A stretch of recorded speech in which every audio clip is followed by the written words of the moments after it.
Peace YouTube, this FOE, Josh Son coming at you again with another video. Just sitting up here thinking, man. Now, I'm considered as a Generation X. Was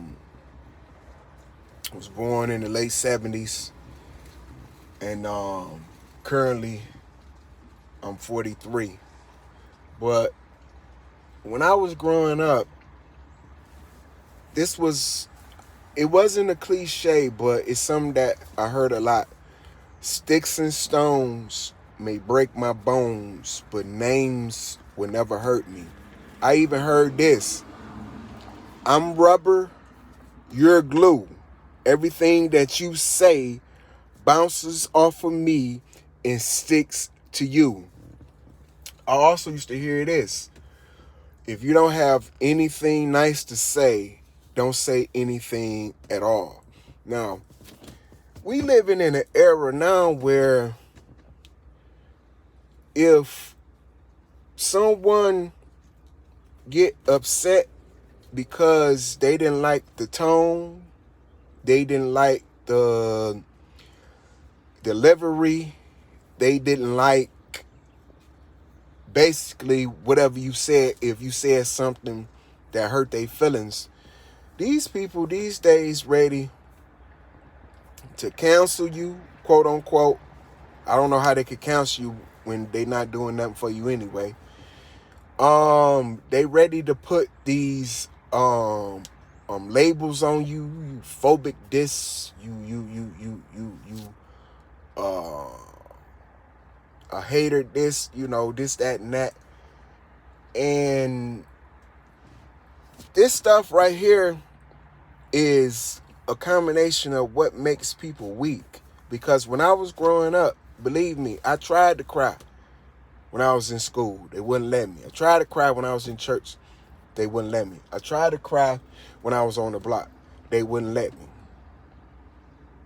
So when I grew up, we used to cap on one another. Not lying what cap mean today, but capping it's like playing the dozens. We used to talk about each other's like a dog. And I got talked about so much to the point where I got good at talking about other people, because what I realized that I wasn't the only person that was fucked up in the neighborhood, and there was some people that was more fucked up than me. And like I said, we grew up fighting all the time, so it ain't like the guy, I'm the toughest, the roughest, and all that, but I don't give a fuck about getting my ass whooped. You know what I mean? And last motherfucker that whooped me like that was my mother, We grew up in Detroit, in the Black Bottoms on the east side, like literally brawling. Like that UFC stuff that's going on, it's like, man, we been doing that. We called that, when I was growing up, wild fighting. They used to be like, oh, he fight wild, or he's a brawler. That UFC cave stuff, because some of the elders back in the hood used to make us box. Like, we couldn't be on the ground and biting each other and putting our fingers in people's eyes and choking stuff and and stuff like that. Most of the time, a fight happened, like somebody, as soon as you hit that ground, it was dangerous, because then, person gonna put their foot on you. But we have these youngsters these days is being totally disrespectful to their parents. Now, let me tell you something. If you are a youngster out there and you don't want for nothing to eat, no devices, you got a roof over your head and the roof not leaking, you can lock the doors, you ain't got to put plastic up to your windows because you ain't got no windows, the house don't smell like a sewer because the plumbing bowl, you don't have to go get water from outside somewhere and pour it in the back of your toilet just to flush it. You don't have to always boil your water to freeze it. You don't have to take a big carton of powdered milk and add that to the regular milk and put some water in it and shake it up and make sure that it doesn't go waste. Y'all don't know nothing about King Vitamin cereal. You know, y'all don't know nothing about I want to say cream of wheat, but it's another name. It was a box of like hot cereal from Focus Hope. Now, if anybody know the cereal, the hot cereal that I'm talking about, because I think it was called Farina, if I ain't mistaken, because it was my favorite. You know, you don't have to pick apples off of the tree and you know, like cut them apples up and that's being your meal, or the pears or the grapevines or the mulberry trees and stuff. Like, it was so, I'm telling you, growing up, me was so poor, man, we couldn't even afford the fruit. I remember going down there to the Easter market when I was young, you know, like helping people just to pack up they stuff when it was time to go so I could get a bag of food. You know, y'all youngsters don't know about not having heat in the winter when y'all got to be in one room with a kerosene heater with a thick ass blanket nailed up to the window and nailed up at the doorway. And the only two places that had heat was the bathroom and the room that you was in. Y'all don't know nothing about being up in the house scared because somebody was trying to break in your house, and as soon as they broke in and seen that you ain't have shit, they just left. But that's the reason why the window was bust out and we had to put plastic up there, because we couldn't afford to fix the window, you know. And it was just a whole lot of stuff. Like I say, a lot of things gonna be in my book, but I want to talk about these youngsters as being ungrateful. Like, I remember, and I'm digressing, but I just want to give a real good picture of why things is currently the way that they are. Now listen, I remember you know, growing up, and we used to let the people come out there and turn the heat off, right? I mean, turn the lights off. So back in the day, you know, they used to come out and literally, it's a box that was on your house, and they'll pull the thing out. Then they'll put like a little seal on there so you couldn't break it.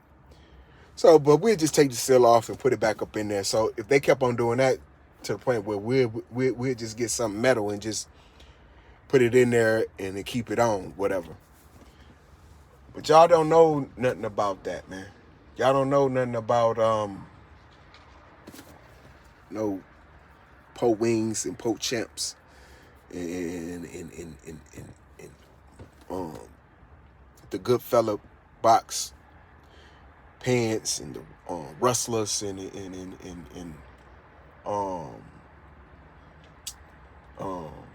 Buddy Lee's and you know, we was wearing the dungarees and stuff, trousers and stuff back when I was growing up. Like, you tell one of these youngsters, you know, about trousers, they be looking at you like, what the hell is that? But I said all that to say this.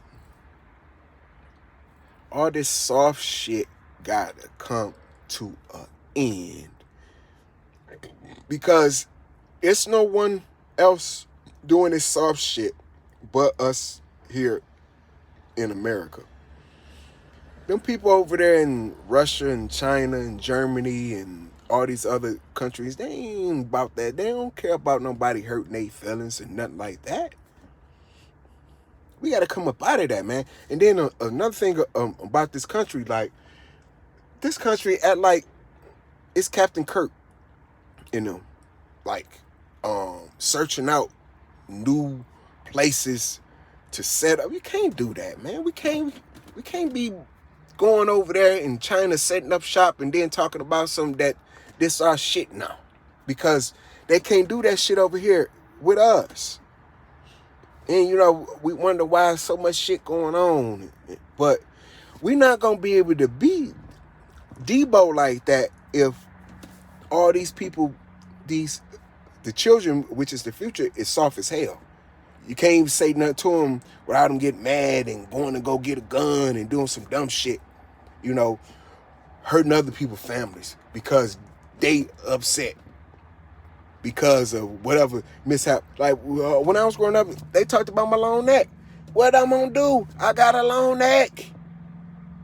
I gotta talk about something that's fucked up with the person that's talking about me. Or I gotta put my foot in their ass and make them stop talking about me like that. But that's not what's going on these days. People taking people, running them over with cars, shooting them up, doing all type of crazy stuff, man. We got these kids talking about something that they don't want the last name of their parents and, you know, going to somebody else outside of their house and trying to tell these people that don't give a fuck about you about your problems, and then the shit falling back on your parents' lap and we getting in a world of trouble just because you was going through something emotional. Now, I'm gonna say this to all you youngsters out there that's doing good. One of the reasons why that you're doing good is probably because your parents was fucked up when they was growing up, and they don't want you to go through nothing of what they went through, because that's what I'm on. Or number two, your people always had bread. We have to be a little bit more humble and a little bit more grateful, you know. It's sad, man, because this weak shit that we going through is going to put us in a situation where we're going to be so weak that these people just, our enemies, going to come and capture us and enslave us.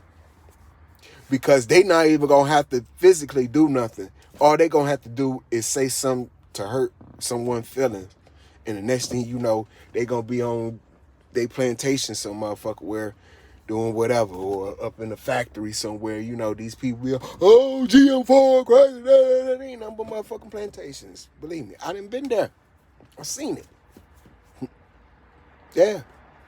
Yep.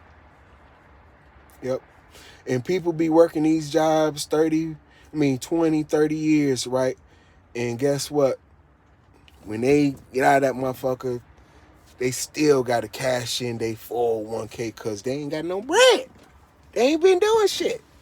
They ain't got no bread. They ain't been doing shit.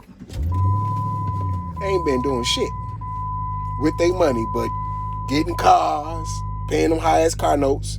And just before they pay the car off, guess what they did? They went and got another motherfucking car. They ain't even thinking about, and then they paying rent. No more. Listen. I'm not going to totally blame it on the youth because they had to watch somebody.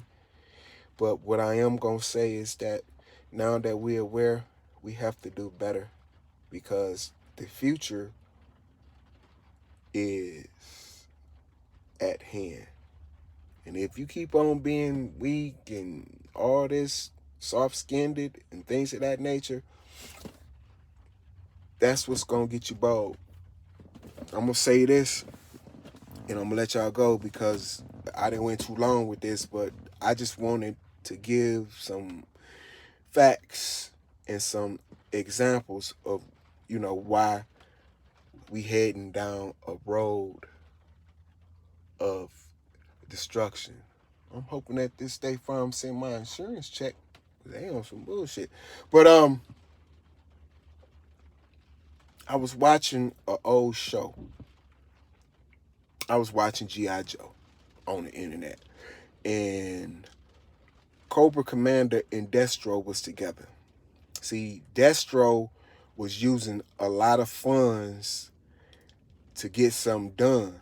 And Cobra Commander was like, man, you keep on using all these millions and dollars and you wasting money, and now you want me to put my men and my equipment on it, and I'm gonna end up wasting that. So Destro checked him. Now remember, Destro is under Cobra Commander, but this is something that Destro said that made so much sense. He said, Cobra Commander, you need to chill with all that crying, bitching, and whining, dude. All that doing is showing me that your mind is not mature yet. I said, damn, that makes sense. That makes sense. Peace.